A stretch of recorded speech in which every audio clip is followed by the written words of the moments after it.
Bonjour à tous, j'espère que vous allez bien. Donc si vous avez cliqué le lien pour voir cette vidéo, aujourd'hui je vais vous montrer comment on fait une cassette, une cassette nous. Donc pour commencer, on va créer une esquisse, peut-être voilà comme ça, ou peu importe le sens. On va faire un rectangle à l'intérieur, on va faire 500 par 1000 par exemple. Et ce qu'on va faire dans cette cassette-là, c'est qu'on va lui mettre des contraintes. Là, par exemple, tac, j'ai cliqué la ligne, hein, et cette ligne, et je vais la nommer I, près d'en bas, L, pour dire la largeur. Vous voyez ici, ok, je vais le laisser à 500, et je vais refaire la même chose pour là. Et là, je vais peut-être mettre I, L. Vous gardez ces valeurs-là, I, L. Oh, je me suis trompé, pardon.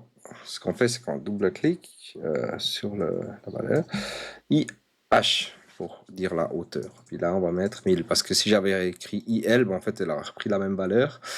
Voilà. Et maintenant, ce que je vais faire, c'est que je vais faire une tôle à partir de l'esquisse.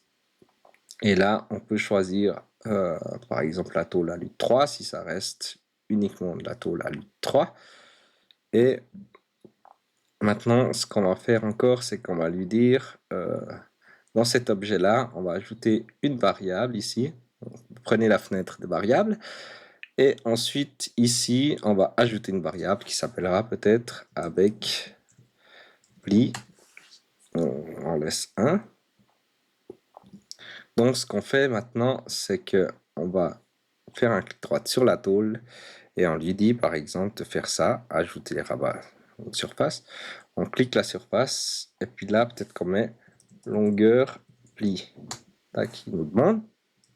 On met 50. Peut-être angle pli.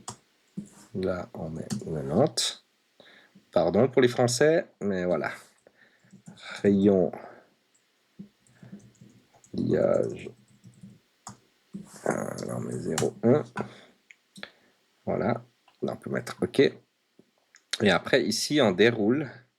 Simplement, la contrainte, j'avais mis quoi? Ici, on met avec pli. Donc, avec, tac, pli. Pourquoi j'ai mis ça? Parce que simplement, après, si je mets 0, il n'y a pas de pli. Et si je mets 1, ce sera avec pli. Voilà. Ce qu'on peut encore ajouter, c'est que ici, je vais faire des trous. Donc, clic droite, faire un trou. On va choisir, ici, on peut mettre diamètre trou. On peut marquer par exemple 5. Et ici, distance max. Max, on peut mettre 250. Ici, distance initiale. Tac, on peut mettre 100. Et puis distance finale, on peut mettre 50. Voilà. Donc le plan d'entrée, c'est là. Le point d'insertion, on peut mettre par exemple au milieu ici. Et là, c'est la distance initiale et distance finale. Voilà. Puis on met appliquer. Ok. Variable distance initiale, on ne peut pas changer là. Non. Renommer. Peut-être que là on peut mettre distance bas.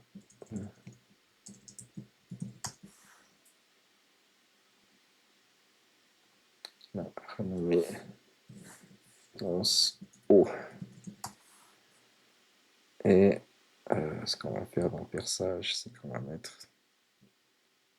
ça. Ah, mais ça a changé tout seul, c'est bien. Parfait. Donc maintenant qu'on a fait la cassette, on peut l'enregistrer. Donc on va l'enregistrer, on clique là sur la tôle, peut-être lui changer de nom. Nom de l'élément, par exemple, cassette vidéo. Voilà. Ça veut rien dire, mais voilà. Ce qu'on va faire, c'est qu'on prend ça et on le met peut-être en transparence. Et là, ici, il y a la fonction enregistrer. Et là, ce qu'on va faire, c'est cassette démo, par exemple. Et ici, on peut copier ça pour coller là, comme ça on peut prévisualiser notre cassette après. Et là, on met simplement OK. Ici, ce qu'il nous propose, c'est de faire une fenêtre. Donc, ce qu'on va commencer, c'est, on lui dit avec pli ou non. Tac. Et là, on met, je sais pas si on peut changer ici. Bon, je connais pas trop, mais on va mettre ici avec pli 1 égale 1, 100 égale 0. Voilà. Et puis, angle de pli, on peut mettre tac, angle de pli, et puis ici, on peut mettre longueur du pli, tac,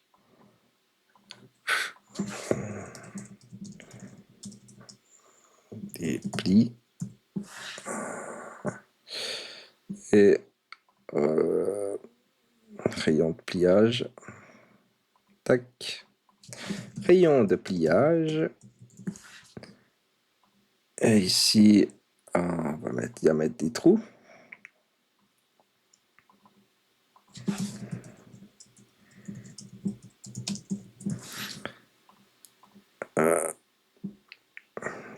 Distance max. Donc, hop, on trace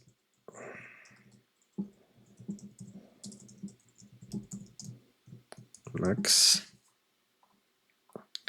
et distance haut.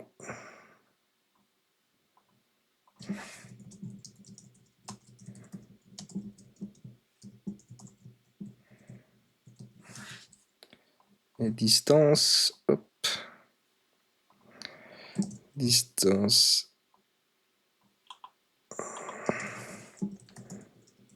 dernier trou, tac, bas.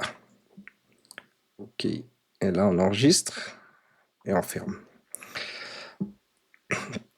Maintenant ce qu'on va voir, c'est que on va faire un test. Hop. Du coup maintenant on fait une nouvelle construction comme ceci, on fait notre petit quadrillage pour tester, on va dire 3000 par 3000. Là, ça parce que c'est facile, on va mettre 625, 550, hop, hop, des cotes un peu au hasard là, hop, 645, voilà, même chose ici, pourquoi pas ici, et là à l'œil, 725, voilà.